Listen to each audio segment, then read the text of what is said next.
So the third part of our series of Card Shop Live for setting up a card store is signing up with distributors. So while Matt was setting up the store, and also while I was still working, I was setting up a corporation, getting the tax stuff ready. We don't have reseller certificates in Canada. Basically, you just set up a corporation, and then you get a business, you get an HST number from the CRA, and then that means that you are someone who's selling stuff. Now, if you're doing wholesale, it's different. You do need a wholesale seller certificate, I think, but we aren't doing that. We're doing retail.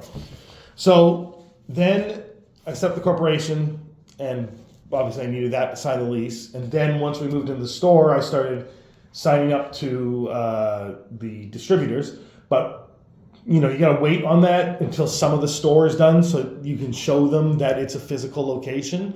Some distributors will accept, someone who's just doing online sales, but then you're going to pay more or they're going to reject you. So you got to set up your store to look like a retail store. So we can't begin the process too early, but you can start the process a little bit, and then once you get stuff set up, you send in pictures of them and show that you're a physical store, and then the process moves along. So we set up...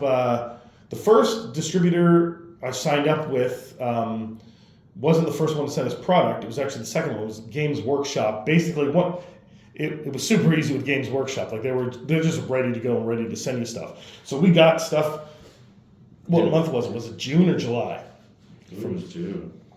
Yeah. So basically, as soon as we had shelves up and everything painted and stuff like that, and we were ready to open, we had a shelf unit come from Games Workshop for free with a whole bunch of stuff on it that we paid like $2,500 for, and it was part of this program where they determine what's on the shelf to some degree. The Bestsellers Foundation. So if I would recommend that if you were ever starting at a store or shop, if you're unsure of what Warhammer product to stock, the Bestsellers Foundation is a good way to start. And they give you a free rack unit. So most of the racking from GW is free compared to every other distributor where they sell independent racking on their websites and stuff and displays.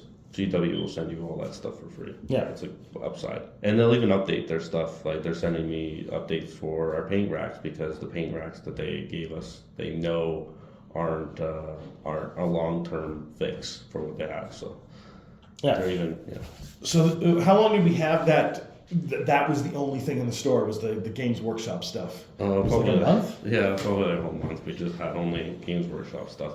And then we brought in some Magic the Gathering and some board games through Line Rampant, Asmodee.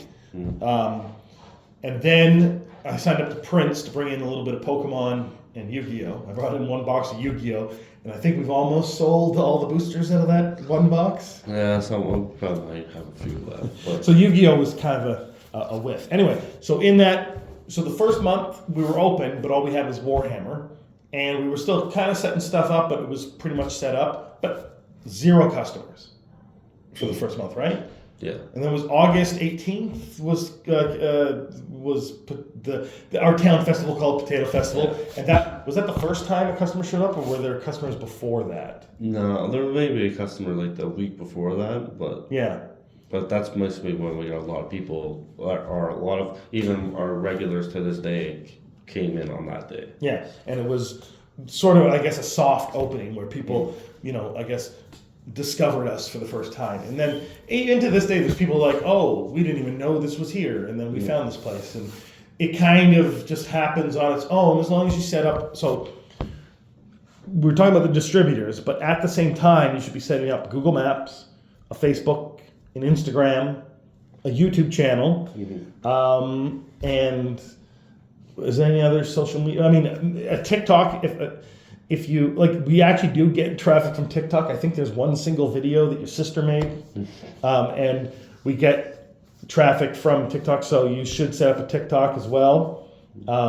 and you gotta be putting enough content on these things for them to sort of drive each other. And of course, you need a website. And so then we'll go into the next episode on point of sale and what we're using Shopify. So check out that. Distributors.